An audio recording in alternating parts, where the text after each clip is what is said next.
Yani sizce Kamala Harris nima uchun mag'lub bo'ldi? Trump qaytadan qandaq bo'lib nima uchun g'alaba qildi?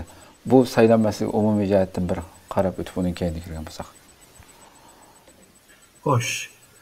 Kamala Hanım bu Cumhuriyetçininki namzatı yani bu Trump'a karşı güçlü bir namzat emas aslında. Xo'sh. Çünkü bu saylamınki basqıçta kirib bo'lgandan keyin bundan keyin bu namzatni o'zgartirishga başladı. Yani bu Demokrat Parti'nin içinde neçe namzat çıkıp ularning içinde en yamanını tanlash kerakdi. Ama vaqt yetmagenden keyin şu mevcut bo'lgan bu muavin prezident Kamala'ni tanlagan gap. Manda degan chaqda Trump'a karşı güçlü bir namzat emas. İkinciden bu demokratlar hozirgi Amerikanınki şu o'ttir sınıfning töven halkıga karşı bir aniq ma'lumoti yo'qdek turibdi. Çünkü Amerika'da bir özgürlükler var. Yani bu mallarning qimmat bo'lib ketishi, turmuşlarninki burunga qaraganda nacharlashib ketishi, ish imkonlarining borgan sari ozayib ketishi degandek. Bu normal shu fuqaro xalqninki iqtisodiy va turmush manfaatlariga ziyon berishga boshladi. Ama bu demokratlar yanıla şu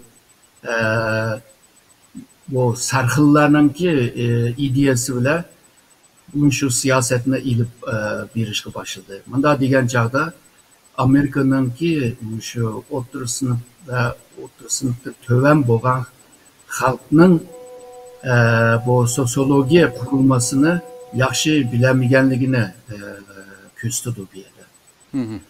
Üçüncüsü bo'lsa bu Kamala Hanım'ның siyaseti asasen şu Prezident Joe Biden'ninki siyasetini devam kılıyor. Hem içki siyaset, hem taşkı siyaset, hem iktisadi ticaret siyaseti, hem de bu xavfsizlik ve mutafiye siyasetler okşap kalıdır. Ondan başka bu Kamala Hanım'ın şu demokrat bo'lgan bile biraz sosyalist bir ideyege yakın birisi bu başka.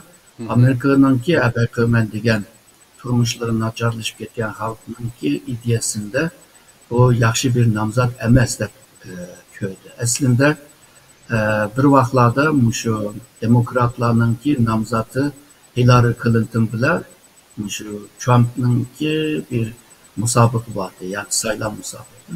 Şu vaqtida Amerika cemiyetinde bo'libmi əbəqəmən degan o'rta sinf ve tövendeki halklar bir özgürlük bo'lganligini şu vaqtlar bilish lazımdı. Ama Kamala Hanım kelgan chaqda bularni bilamay qoldi. Mening ko'z qarashim shu. Xo'sh. Rahmat doktor.